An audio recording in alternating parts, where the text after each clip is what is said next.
Hi, it's Mr. Beck does your homework. This is homework number 12 on Springs and Hooke's Law. Question number 3. It reads, a 44 Newton load, a load of 44 newtons attached to a spring hanging vertically, stretches the spring 5.9 centimeters.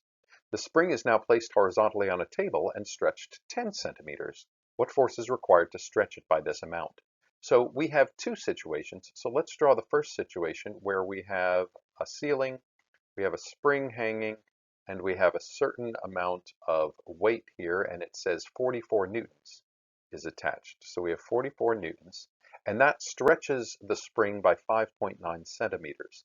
So we've got a stretch here from when the spring was initially uncompressed, and that X equals 5.9 centimeters.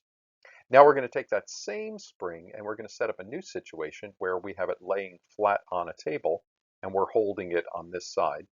And we're going to stretch that spring to a new length that is going to be 10 centimeters longer than it was before.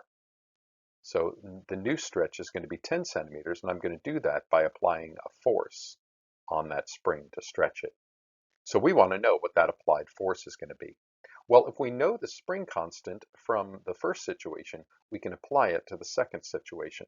So let's figure out the spring constant in the first situation. Since we have this is in centimeters and this is in centimeters, what we can do is figure out the spring constant in newtons per centimeter. We don't necessarily have to convert it to meters in this case because we're just looking for the force at the end. So let's start with Hooke's law that the force in a spring is going to be the spring constant times the amount the spring is stretched. So the force that we get is 44 newtons, because that's the amount of force that's stretching the spring, is going to equal the spring constant times 5.9 centimeters. And so that's 44 newtons.